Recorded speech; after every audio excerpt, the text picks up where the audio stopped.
নমস্কার বন্ধুরা, বাংলা আবাস যোজনার সার্ভে বা সমীক্ষার কাজ ইতিমধ্যে সমাপ্ত হয়ে গেছে।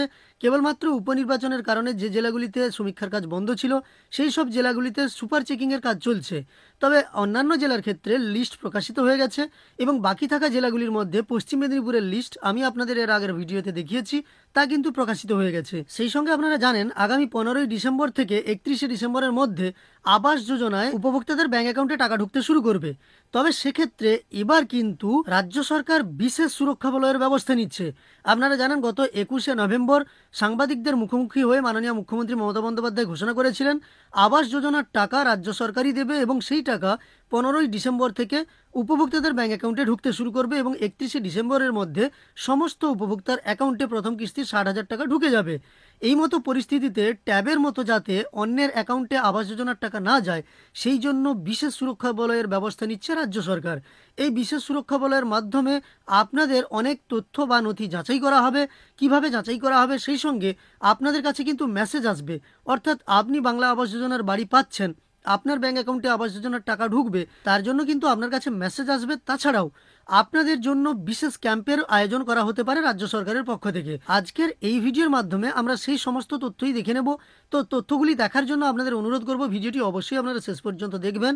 আবাসের একজন উপভোক্তা হয়ে থাকলে এই ভিডিওটি আপনার জন্য অত্যন্ত গুরুত্বপূর্ণ। চলুন কথা না বাড়িয়ে আমরা বাংলা আবাস যোজনায় যে বিশেষ সুরক্ষা বলয় তৈরি করছে রাজ্য সরকার সেই সম্পর্কিত সমস্ত তথ্য দেখে নিই।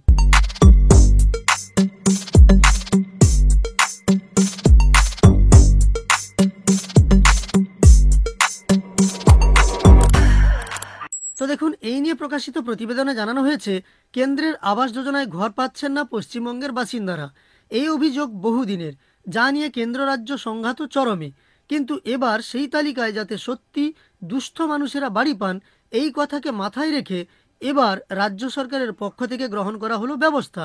আবাস তালিকাভুক্তরা যাতে সঠিক পদ্ধতিতে বাড়ি পান এবং প্রয়োজনীয় ব্যক্তি যাতে তালিকাতে জায়গা পান সেই কথাকেই মাথায় রেখে এবার রাজ্য সরকারের পক্ষ থেকে চালু করা হতে চলেছে পোর্টাল, মানে আবারও একটি পোর্টাল তৈরি করতে চলেছে রাজ্য সরকার। বিশেষ সুরক্ষা বলয়ের নির্দেশ দেওয়া হলো রাজ্য সরকারের পক্ষ থেকে।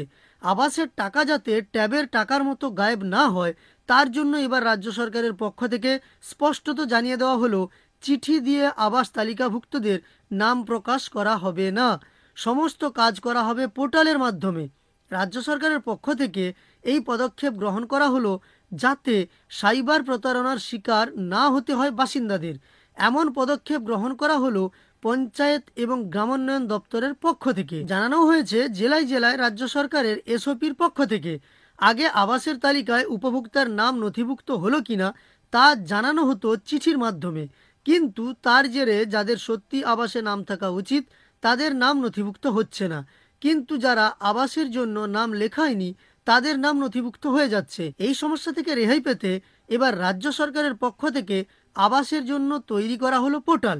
এবার থেকে এই পোর্টাল থেকেই সরাসরি এসএমএস করে উপভোক্তাদের জানিয়ে দেওয়া হবে আবাস যোজনায় নাম নথিভুক্ত হলো কি না। এমনকি উপভোক্তার অ্যাকাউন্ট ভ্যালিডেশন করতে গ্রাম পঞ্চায়েতের পক্ষ থেকে খোলা হবে ক্যাম্প। সেই ক্যাম্পেই তালিকাভুক্তদের অ্যাকাউন্ট ভ্যালিডেশন করা হবে। আপনারা জানেন 12 তারিখ থেকেই কিন্তু অ্যাকাউন্ট ভ্যালিডেশন করা হবে। উল্লেখ্য 15ই ডিসেম্বরের পর থেকে নির্বাচিত উপভোক্তাদের অর্থাৎ সিলেক্টেড যারা বেনিফিশিয়ারিজ তাদের টাকা দেওয়ার প্রক্রিয়া শুরু করা হবে রাজ্য সরকারের পক্ষ থেকে।